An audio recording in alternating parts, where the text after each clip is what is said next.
Today we're going to be going over the utilization and software in the KTronic 10 controller from PneuTech. So starting with the face, we have 6 buttons on the front, this green on button, this red off button, this multi-function button, which we'll go over a little bit later, our plus and minus buttons, which we can also think of as left and right, and then we also have this enter button here. Starting at the home screen, we will have our pressure here, our temperature on the right, our total hour count on the bottom right, and our running position on the bottom left. So going over these buttons, we can use this plus button to flip through the pages of the controller going left, and we can use the minus button to flip through the pages of the controller going right. Any setting that we want to change inside of this K10 controller, we can acknowledge that setting by pressing this enter button here. So from the home page, if we use this minus button to go to the right, we will be on our pressure band settings. This pressure band is currently set to 100 set and 10 reset. If we wanted to change this pressure band setting, then all we need to do is use this enter button here. We will now see that this set is flashing, and using our minus and plus buttons, we can change this to whatever our system desires. So with that 100 set flashing, now if we press this multi-function button, we will see that this reset number is flashing. If there are multiple settings on one window of the controller, then we can use this multi-function button to flip between the different settings. With this reset number now flashing, we can change the reset or differential pressure. For fixed speed compressors, this is currently set to 100 psi unload and 90 psi reload. So that means when the pressure reaches 100 psi, the machine will unload. When the pressure reaches 90 psi, the machine will then load again. It's different, however, for a variable speed drive compressor because variable speed drives are looking for a target pressure. What a target pressure is the pressure in which the machine wants to reach and then slow the speed of the motor down, in turn changing the CFM output of the compressor. So this 100 set will be our target pressure for a variable speed drive. Once it reaches this 100 psi, the motor will start slowing down, lowering the CFM output of the compressor. If there's no air being utilized in minimum flow state, then the machine will continue to build up pressure. Once it reaches 10 psi above this set number, it will then unload, reloading again when it reaches that 100 psi number again. So it's a little backwards when you have the fixed speed versus the variable speed drive because of that target pressure. Okay, going to the right again, we have power limiter KW. This should always be kept in the off position. What this does is actually limits the KW output of the motor, not letting it be utilized to its full extent. This is not the most efficient way to turn down the motor. There are much more efficient ways utilizing the variable speed drive parameters. So we like to keep this in the off position. Okay. Going back to the home screen, now that we know what some of these buttons do, while we're on this home screen, if we hit this multi-function button here, we'll see that we have a window pop up which says emergency switch. This is our previous fault alarms list. So this will show our 8 most recent faults, which can be switched between by using the plus or minus buttons here. This will also show the hour count at which the fault occurred, so you know when that fault did happen. If there are less than 8 faults, then once you reach that fault number, it will show no alarm found. To get back to the home screen, we will use that multi-function button again. It will time out though if you leave it for more than about a minute. Now using our plus button to go left from the home screen, we have our language. I'm going to keep this in English. Going left again, we have our load and unload hour. So this will show our loaded hours and our unloaded hours. Going left again, we have our maintenance timers.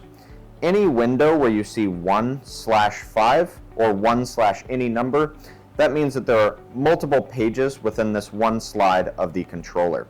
So what we can do is use the multi-function button to flip between the different pages within this slide.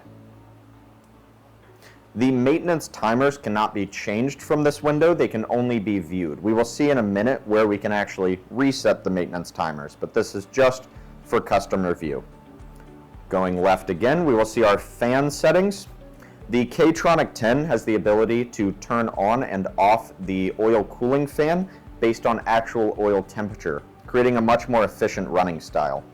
So this fan is going to kick on at 167 degrees and kick back off at 156 degrees. So that is our fan setting there. Going left again, we have condensate pause, which is currently off. If we hit that enter button again, we'll see the off is flashing, and we can now change this setting and turn it to the on position. Once we turn that condensate pause on, we see that there's also a secondary setting below. What this condensate pause setting is to control the water drain inside of the machine.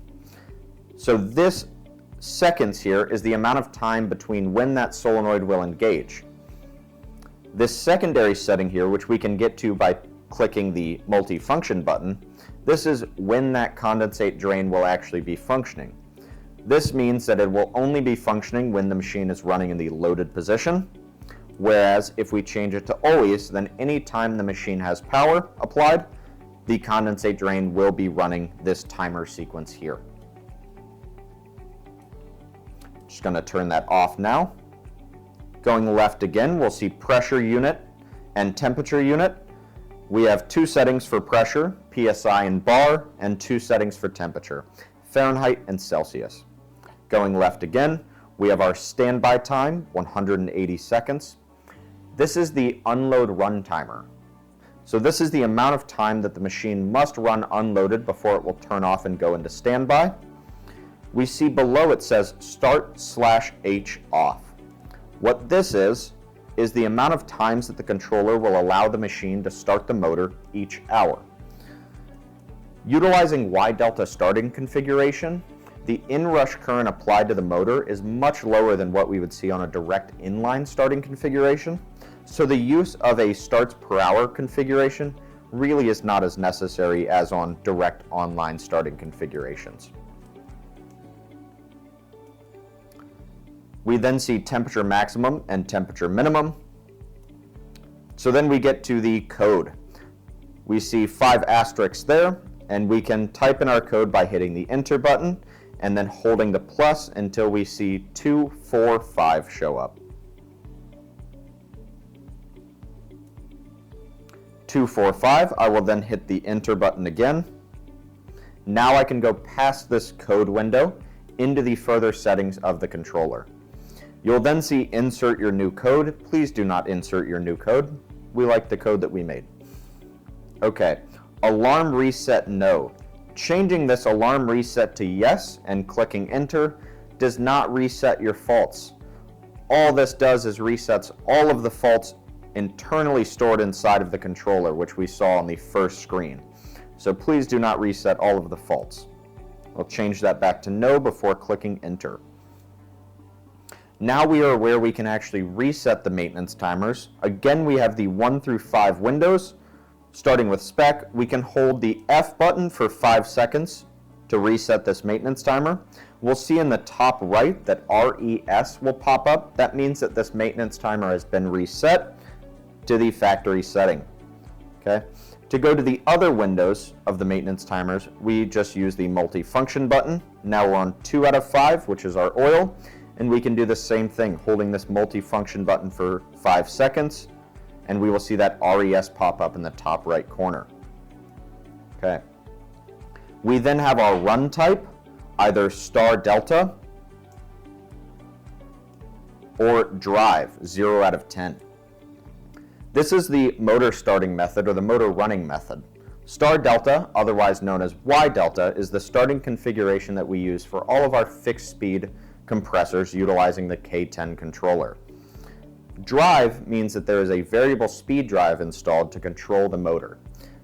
Within these 10 settings within this one folder, we will find various drive parameter settings. We will not be going over those today. If you have any questions regarding these drive parameter settings, please reach out to PneuTech Tech Support. So on this screen, we will see TRD, and then what we see here is the pressure of our unit. So if I just change that, we'll see that go up. And then we will see 1/3 offset and then a number next to it.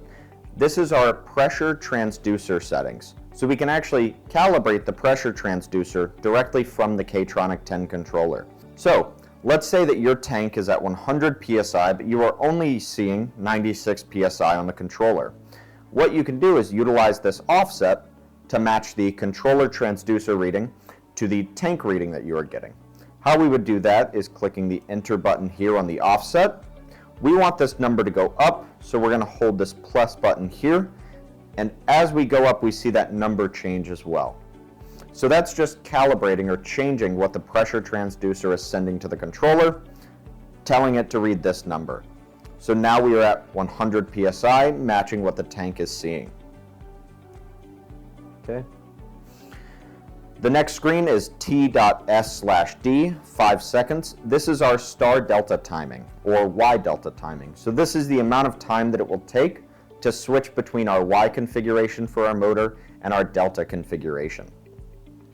The T stop setting is the amount of time when you click the stop button that it will unload and run unloaded before it actually turns off. It's very bad to stop a machine fully loaded. That's why we always say don't use the big red button.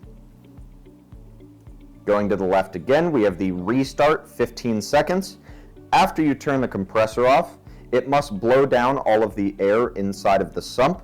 It does not want to start the motor under a heavy load. To do that, we put this restart parameter in there.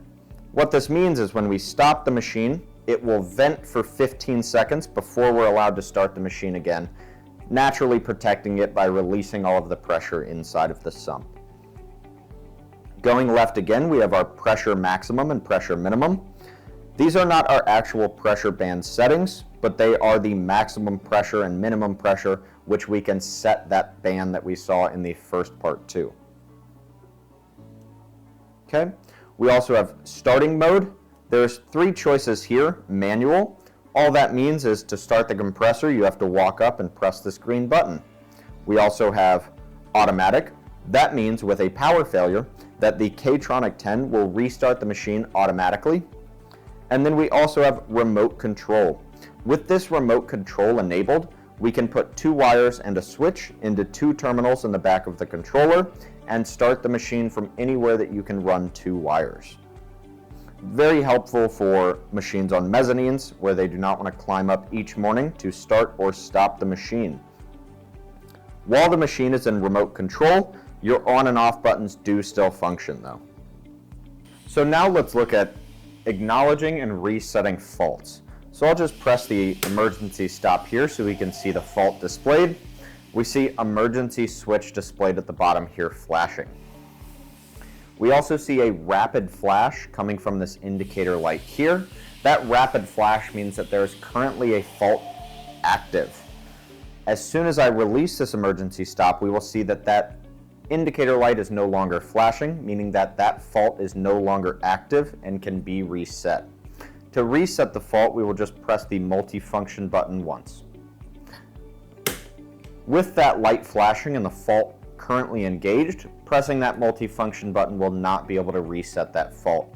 The fault must first be acknowledged, and then it can be reset. The different running states that we can see on the front of the controller are off, start, unload, load, and standby, meaning that the controller is waiting for this pressure to drop before the motor will start again. Okay? If this was a variable speed drive machine, then we could see the same start, the unload, so we could see anywhere between 0 and 100%, as well as min flow. That minimum flow state just means that the motor is running at its slowest possible speed while still drawing in and compressing air.